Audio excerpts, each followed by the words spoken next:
Super six સાથે હું છું નીરુ। આજે દિવસભરના મહત્વપૂર્ણ મુદ્દાઓની વાત કરવાની છે। સુપર સિક્સમાં તંત્રના પાપે વડોદરાવાસીઓએ ફરી કેવી હાલાકી વેઠવી પડી રહી છે તે જોઈશું। તો નેપાળ અને બિહારમાં પૂરે મચાવેલો હાહાકાર પણ તમને બતાવીશું। અમદાવાદમાં અસામાજિક તત્વોએ મચાવેલા આતંકની વાત પણ કરવાની છે। તો નકલીની ભરમાર વચ્ચે હવે ફૂટી નીકળેલો મનપાનો નકલી કર્મચારી અને તેની ઠગ ટોળકી પણ તમને બતાવીશું।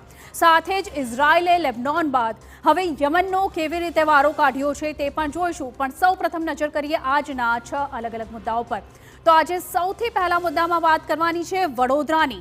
ફક્ત અને ફક્ત તંત્રના પાપ અને ભ્રષ્ટાચારને કારણે વડોદરામાં 2 મહિનામાં ત્રીજી વખત પૂરનું સંકટ કેવી રીતે સર્જાયું છે તેના દ્રશ્યો તમને બતાવીશું। તો ગુજરાતની જીવાદોરી નર્મદા ડેમ ફરી છલકાવાની તૈયારીમાં છે અને કાલે આપણે સૌ સાથે મળીને માં નર્મદાના નીરના વધામણા કરીશું।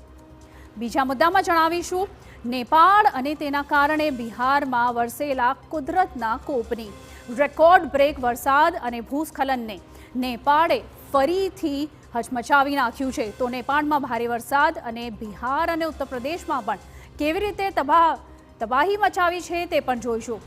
ત્રીજા મુદ્દામાં અમદાવાદમાં ગુંડારાજની વાત કરવાની છે।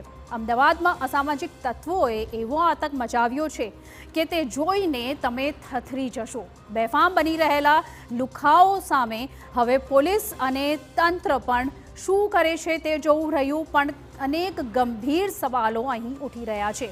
ચોથા મુદ્દામાં વાત ફરી નકલીની ભરમારની।